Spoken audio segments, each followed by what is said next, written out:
Olá, bem-vindo ao Mais Experience Podcast. E hoje temos como nosso convidado o renomado arquiteto Nilson Freire. Bem-vindo, Nilson. Prazer ter você aqui conosco. O prazer é meu. Realmente são duas pessoas maravilhosas que eu respeito como inteligência, como empreendedores, e fazer parte desse projeto é maravilhoso.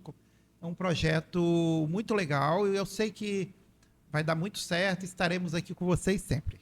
Nilson, hoje como tema nós vamos falar aqui sobre as tendências e inovações tecnológicas no mercado da construção civil.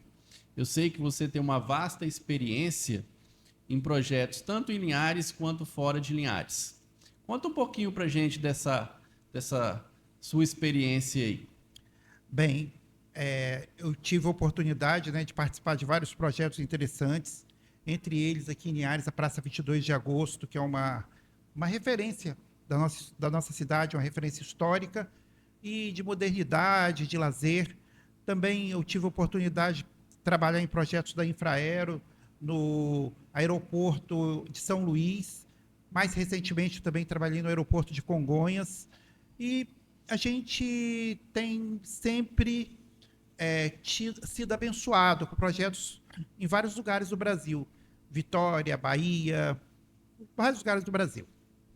Nilson, nós tivemos o prazer de ter você trabalhando, junto com a gente na construção, no projeto arquitetônico do edifício Splendore, onde nós vimos vários detalhes. Eu até sempre dizia, esse prédio tem muito detalhes. A gente que está aqui dentro é que sabe tanto os detalhes estéticos quanto detalhes funcionais. Vamos falar um pouquinho disso daí? Sim. Voltado assim um pouco para a construção civil, nesse primeiro momento? A princípio, eu gostaria de falar que o Splendore foi uma experiência interessante, porque foi a primeira vez que nós fizemos um projeto que era para comercializar, mas que foi tratado como se fosse uma casa de quem estava construindo.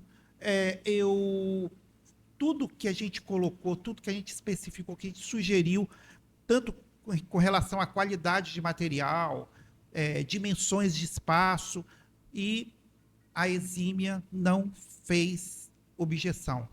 Ela simplesmente executou. Então, isso aí foi fantástico. Começando a falar de Splendore, foi a parte assim que mais me encantou, foi esta. Mas também o projeto em si, foi um projeto que nós utilizamos vários produtos modernos, produtos diferenciados. A gente tem a pele de vidro que deu trouxe tudo que, digamos assim, tem de mais moderno. Também a própria forma, o formato do projeto, a localização, 2 esquinas de 20 metros. Foi um projeto muito interessante, muito mesmo. Nilson, qual a importância das questões bioclimáticas no desenvolvimento dos seus projetos? Olha só, todas as vezes quando a gente vai começar um projeto, eu sempre falo para a minha equipe, o projeto já está lá. Você só vai falar o que você quer, se é uma casa, se é um edifício, se a casa tem 3 quartos, porque a própria localização do terreno, a localização dos ventos dominantes ou predominantes, a posição do sol da manhã, sol da tarde, isso é o estudo bioclimático, é que dá qualidade ao projeto. Quando a pessoa esquece, vai gastar mais energia depois com ar-condicionado, vai gastar mais iluminação.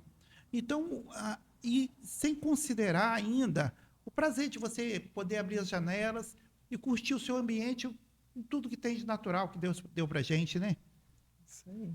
Nilson, a bioclimática, então, ela está relacionada à ventilação e à iluminação também? Me explica um pouquinho mais aí. Sim, ele está relacionado diretamente com a ventilação e com a iluminação. Quando você, por exemplo, você está fazendo uma sala, é interessante que essa sala receba o vento predominante, que passe pela sala e que tenha outro lugar para sair. Que é o que a gente chama de vento cruzado dentro do ambiente.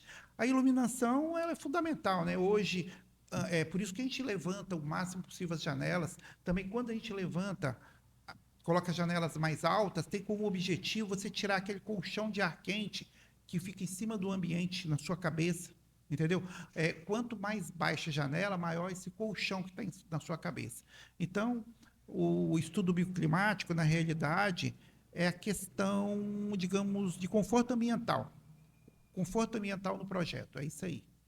E essas questões do bioclimático, né?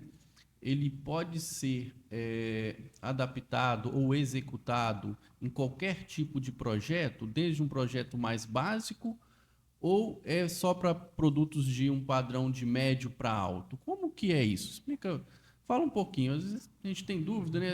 A pessoa compra um imóvel mais simples, também dá para fazer esse estudo? Sim, claro, sempre. Na realidade, as condições naturais é igual para todos, né? Até se você vai fazer um galpão, por exemplo, e esse galpão ocupa o terreno inteiro, você pode colocar um lanterninho lá em cima, que é aquele chapéuzinho mais elevado. Com lanterninho, você vai ter uma circulação de ar quente que vai entrar por alguma porta, algum espaço, alguma ventilação que você tenha, e o vento vai sair lá em cima, eliminando o colchão de ar quente. Isso também é pensar em bioclimático. Geralmente, os lanterninhos, como eles ficam no teto, eles geralmente pegam um dos lados do vento predominante, também o vento acessa para aquele ponto. Eu estou citando do caso de galpão, que é uma das obras mais simples que tem. Infelizmente, quando a gente fala em casas populares, o modelo de casa, da casinha, ela não pensa muito nisso. Ela vai colocando a mesma casinha em todo o terreno, sendo ela do lado do sol da tarde, do sol da manhã, e não existe essa preocupação quando os projetos são populares, infelizmente.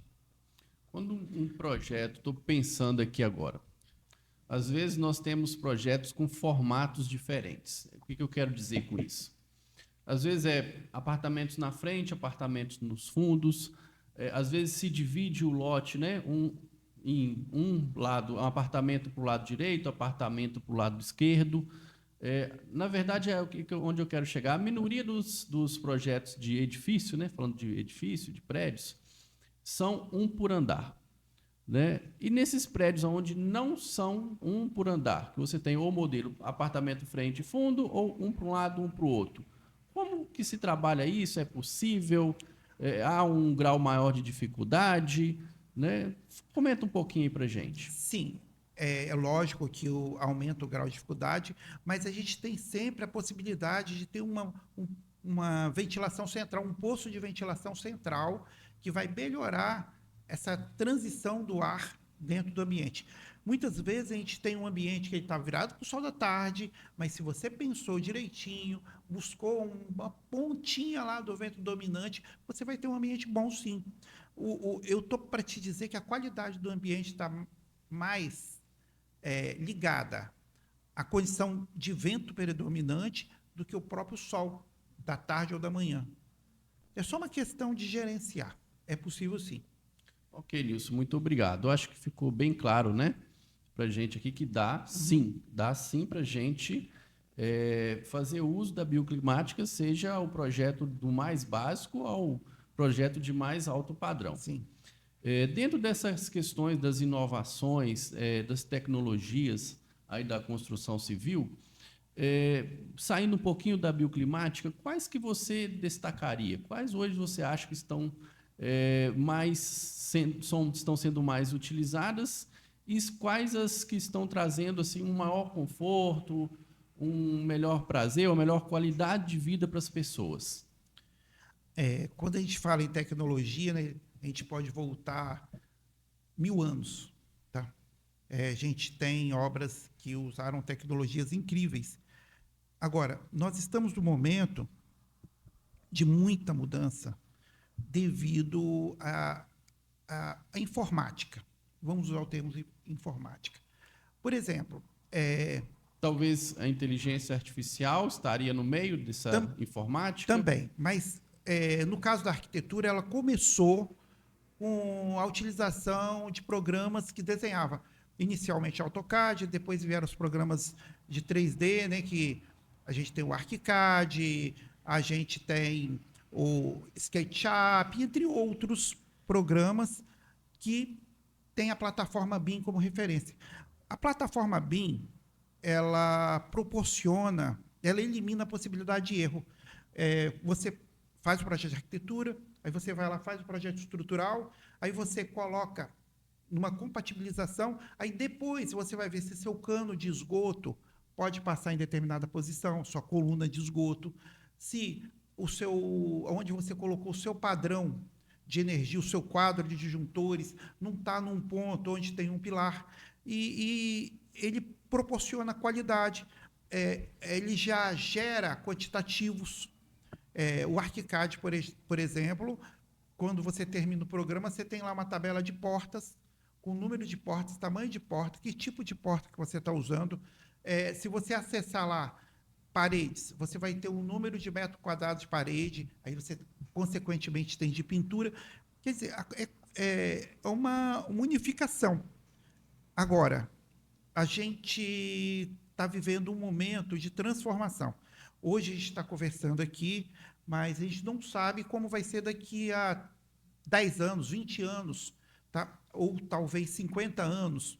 Por quê?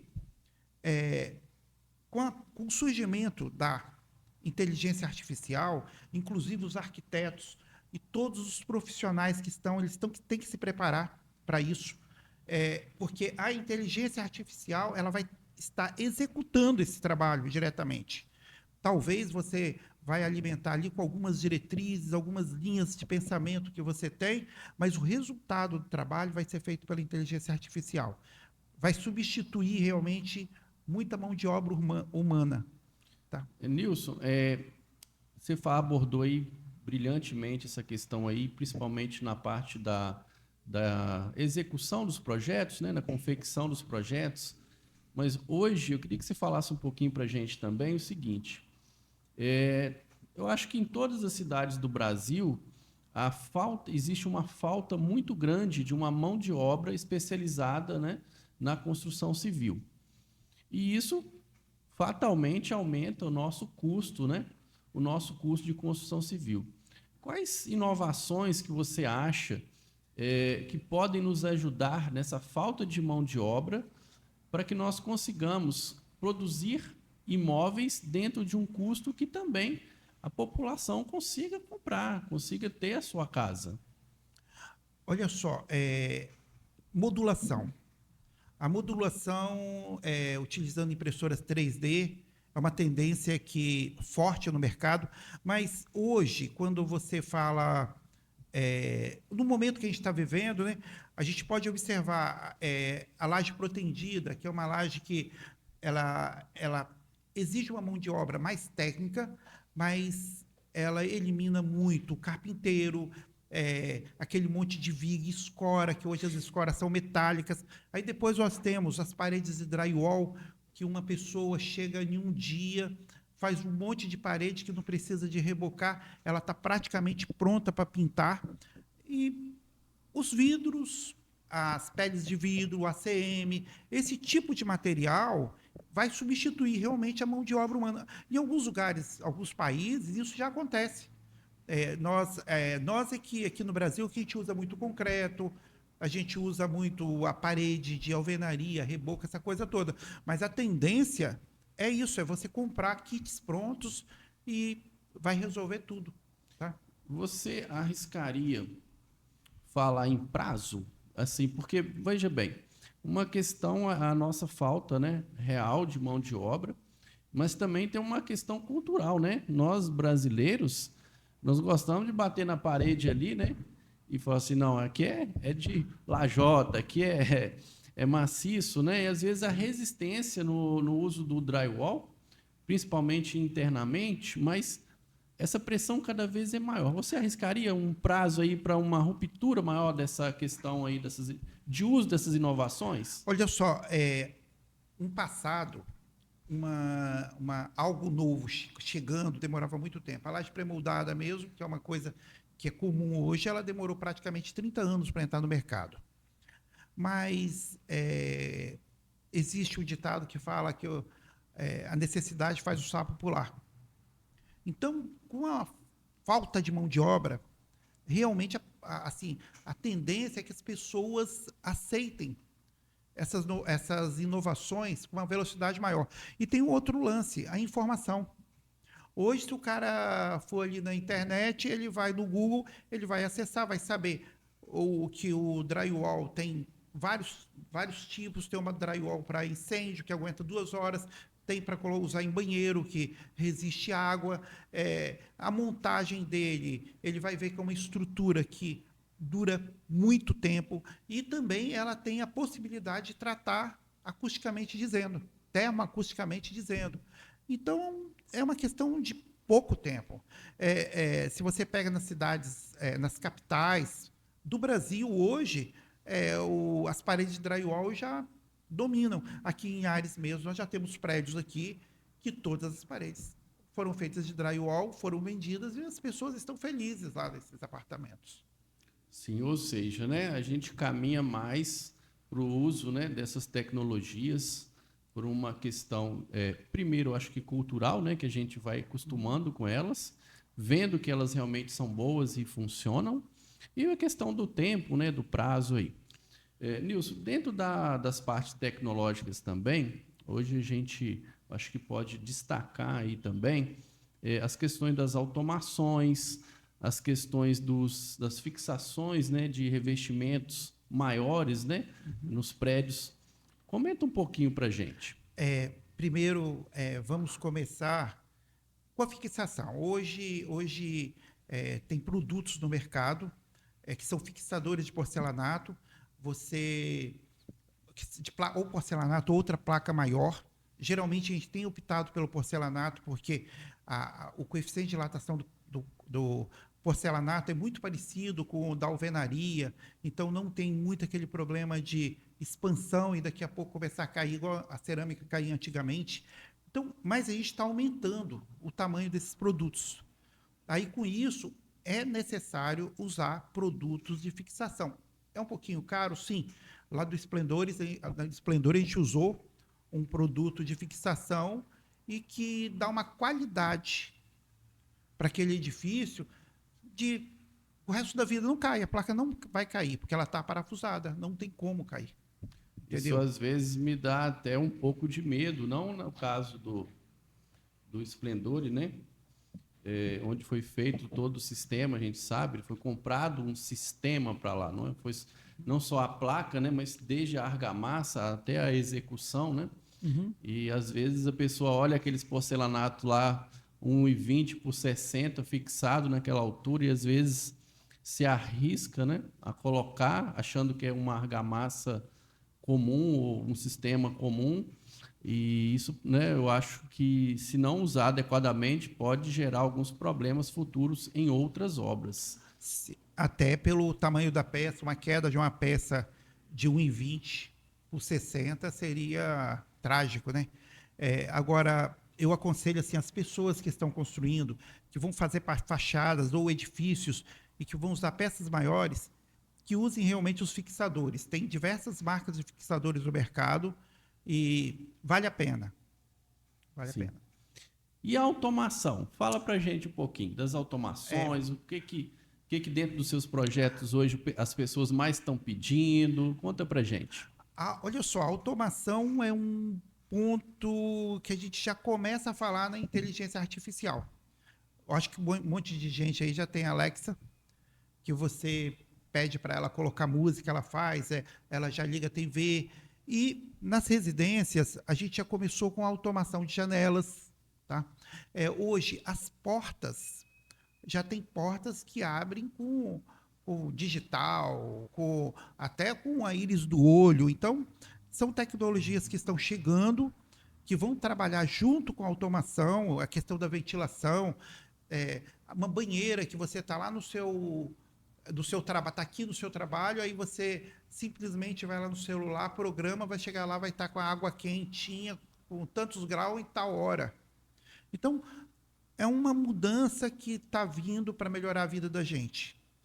Eu vejo muitas pessoas falando que tem medo da inteligência artificial tirar o trabalho das pessoas. Isso não vai acontecer. A inteligência artificial, ela vai executar o trabalho para as pessoas. E a gente vai ter um novo conceito de sociedade. Isso aí é indiscutível. Provavelmente, o ser humano ele vai trabalhar muito pouco, vai se dedicar talvez à arte, à música.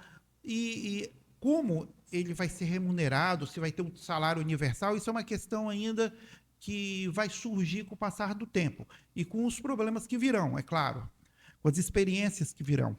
Mas a gente não precisa de ter medo da inteligência artificial. Não precisa ter medo. A inteligência está aí para somar, para nos ajudar.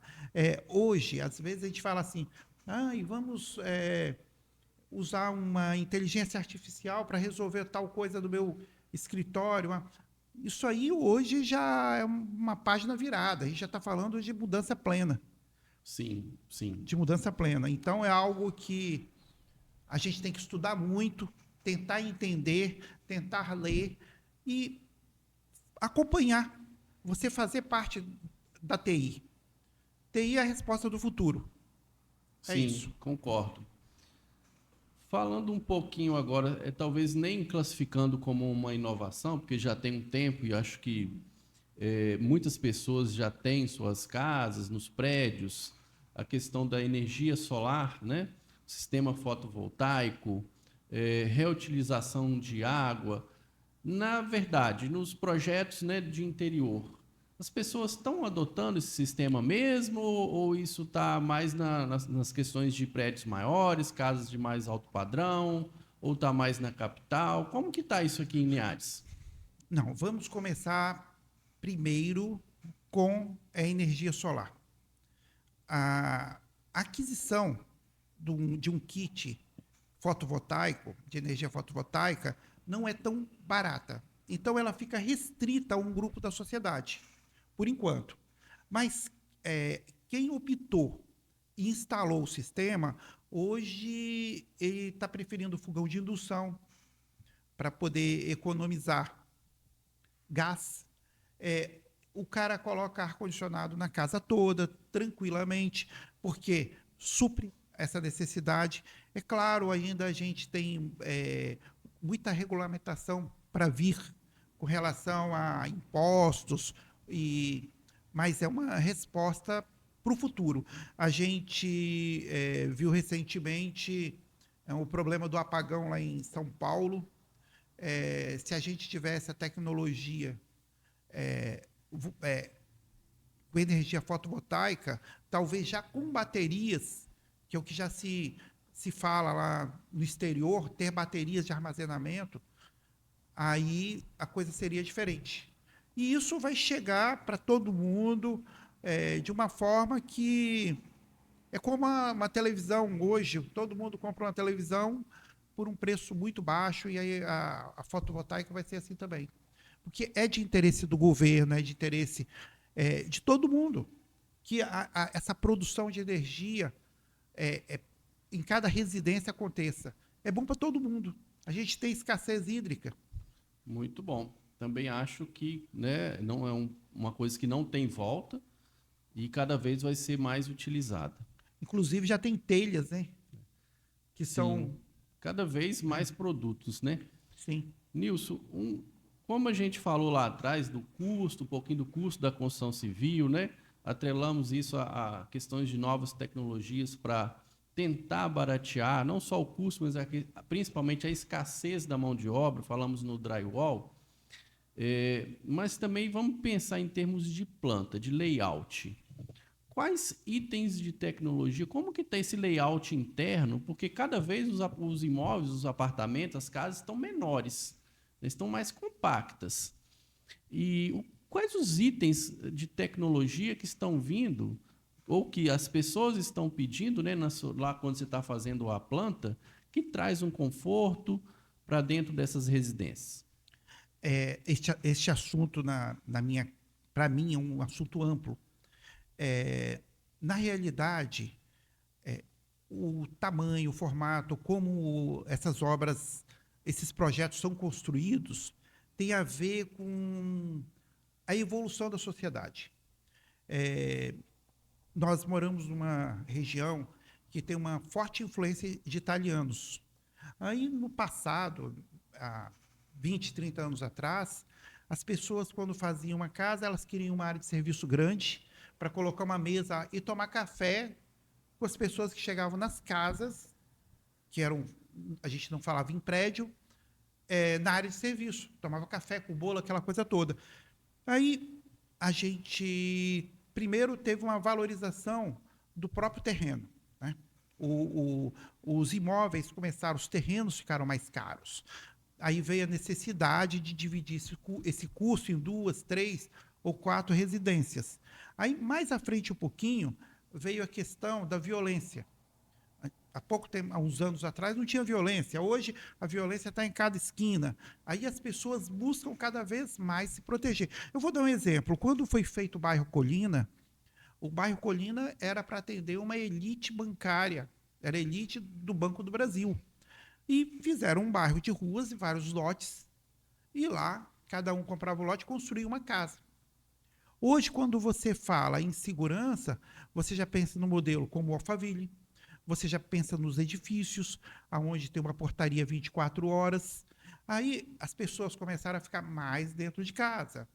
Também o formato foi mudando. Os quartos, o cara antigamente não tinha preocupação com o tamanho de quarto. Fazia quarto 5 por 4, 20 metros quadrados. Aí esses quartos começaram a ficar menores, os banheiros que eram enormes, começaram a ficar compactos e começou uma outra tendência, que é muito interessante, que é valorizar o ambiente social, aquele ambiente que você fica no dia a dia. O ambiente de convivência seria Sim, isso ali? sim. Você tinha a sala de visita, que ficava lá toda arrumadinha, esperando uma visita. Aí você tinha a sala de TV, que era a bagunça das crianças. Aí você tinha a copa, você tinha a cozinha. Isso foi fundido. E hoje, o que a gente tem?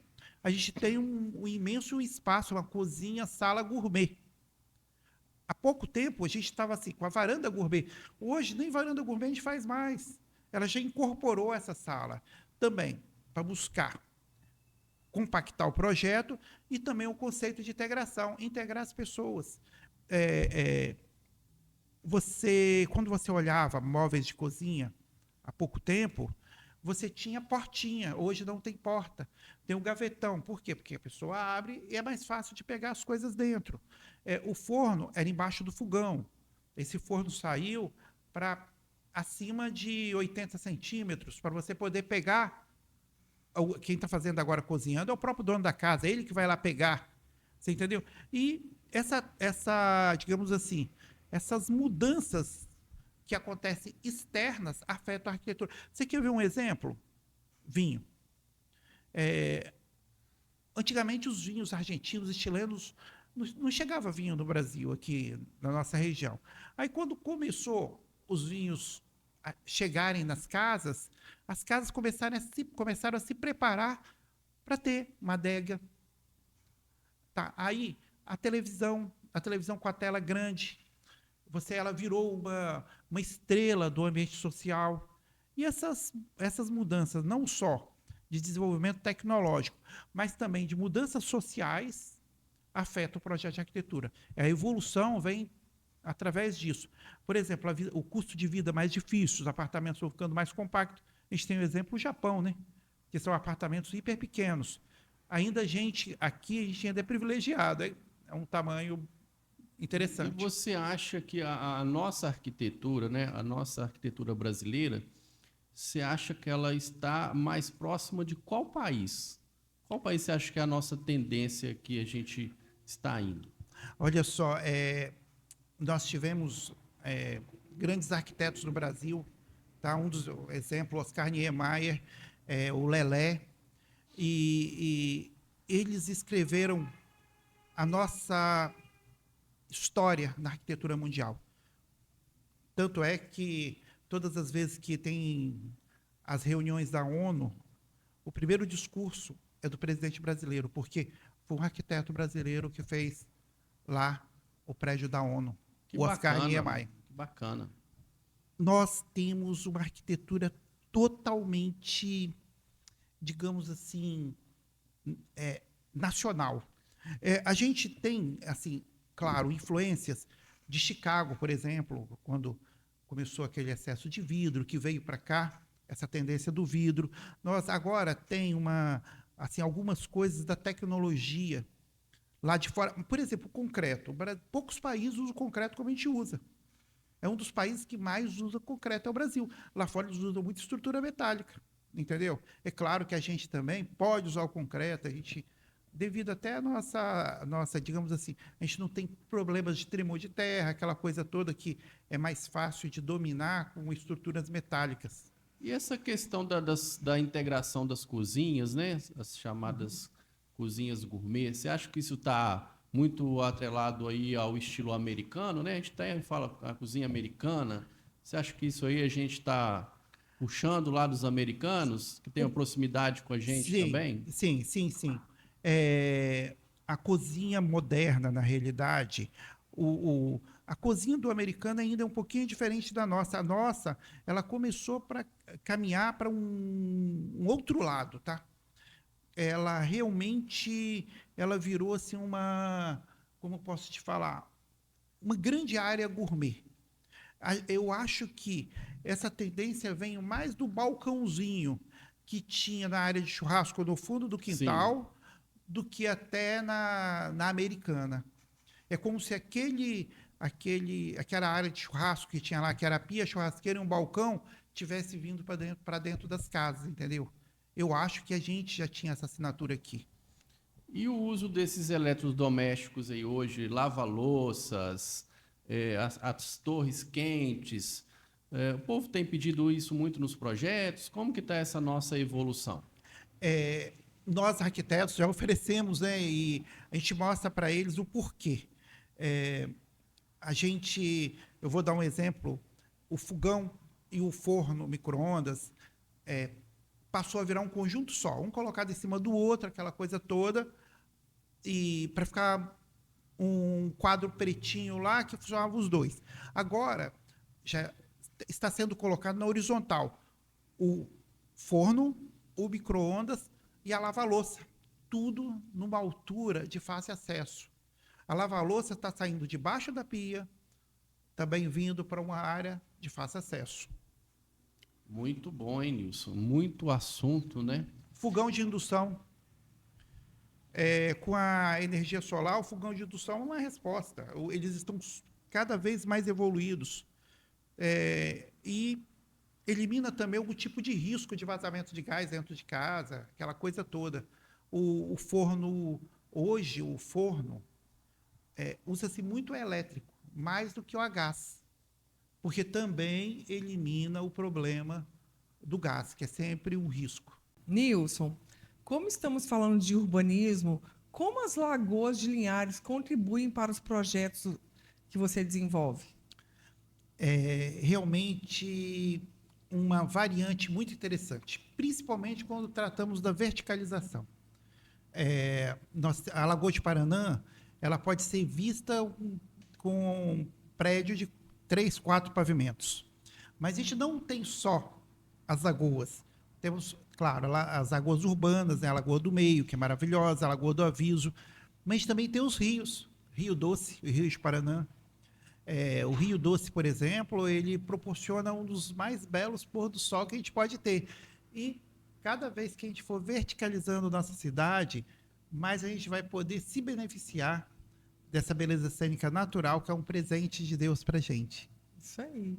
Então, nós queremos agradecer, Nilson, a sua presença. Foi uma alegria muito grande ter você aqui conosco e compartilhando com todo o seu conhecimento. Muito obrigada.